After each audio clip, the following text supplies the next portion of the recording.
Como ya vimos, la longitud de onda depende de la frecuencia de la partícula, o del objeto en cuestión. Es decir, de su velocidad de giro.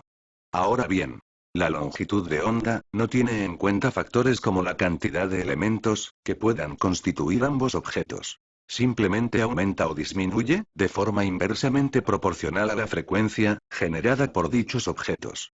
Sin embargo, la intensidad del campo de fuerzas sí tiene en cuenta más cosas. Por ejemplo, supongamos dos objetos como puedan ser nuestro planeta la Tierra y el planeta Marte.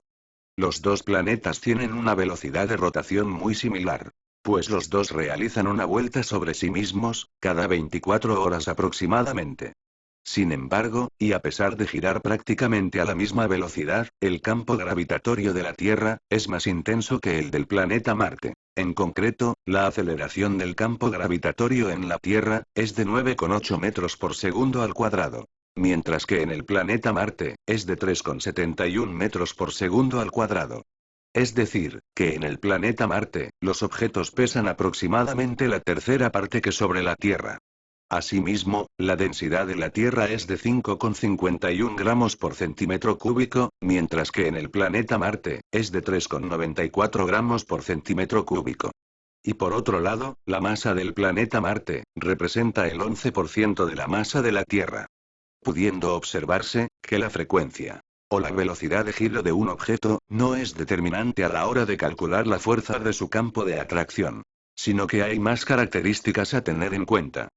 Como la masa, que puede representarse como la suma de las masas de todos y cada uno de los elementos que constituyan dicho objeto. O su densidad, que estaría representada por el tipo de elementos que lo componen, su estructura, su calor específico, así como por su temperatura. Dependiendo de la frecuencia de un objeto, el tamaño de la estructura generada será más grande o más pequeña. De manera que a mayor frecuencia, más pequeñas serán las estructuras creadas, y viceversa.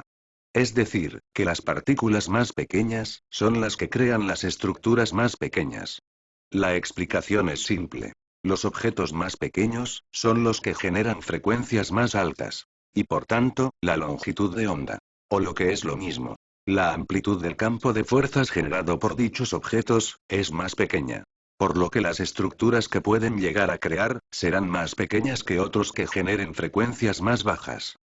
La amplitud de un campo de fuerzas es una de las características más importantes que nos permitirán comprender el mecanismo de la atracción entre objetos y entre partículas, puesto que dicha amplitud nos dice exactamente cuál es el alcance del campo de fuerzas.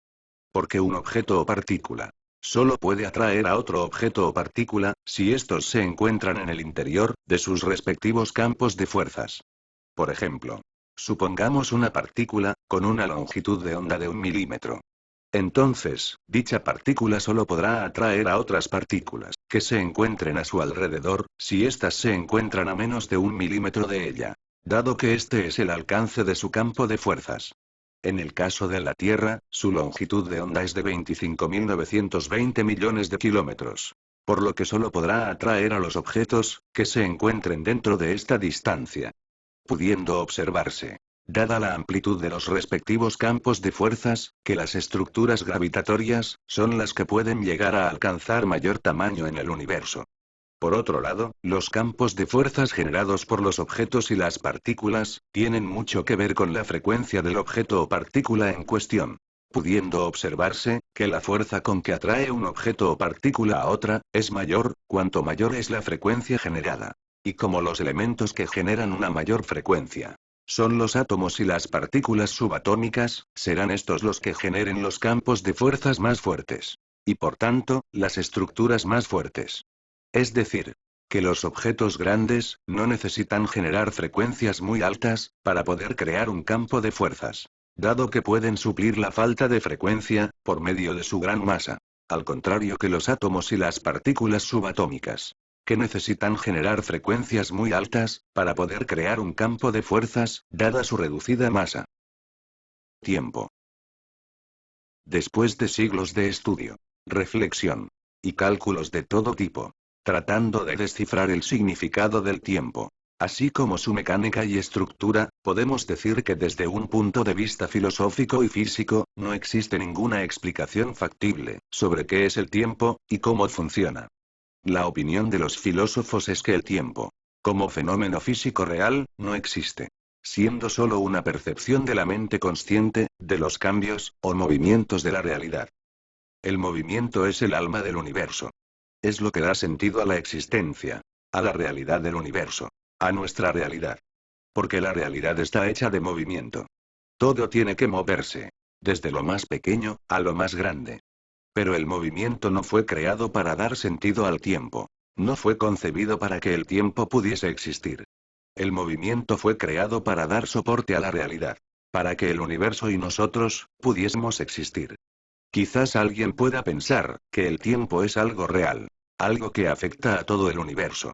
Pero en realidad, el tiempo solo existe sobre la superficie de un planeta, perdido en los confines del universo, llamado Tierra. Donde habita un ser, que tiene la sensación subjetiva del paso del tiempo, y que se dedica a medirlo, y a controlarlo. Porque el tiempo solo pasa para el ser humano, y todo lo que tiene que ver con él. Dado que el tiempo, solo tiene sentido para aquel que lo siente pasar. Para aquel que ha tomado conciencia del paso del tiempo. El resto del universo, es ajeno al paso del tiempo. Ahora bien, ¿qué es lo que hacemos cuando medimos el tiempo? Lo que en realidad hacemos cuando medimos el tiempo, es medir la rapidez con la que se han producido los cambios, en una experiencia o suceso determinado. Y el movimiento, nos señalará la dirección de dichos cambios. Pero, ¿qué queremos decir cuando hablamos de la rapidez con la que se producen los cambios? Supongamos un suceso donde observamos un coche de carreras, entrando a toda velocidad en la línea de meta. Ahora imagínese que se encuentra justo enfrente del juez de carrera, el cual agita la bandera a cuadros, anunciando la llegada del vencedor. Asimismo, usted se encuentra con un cronómetro en la mano, midiendo el tiempo de duración de la carrera.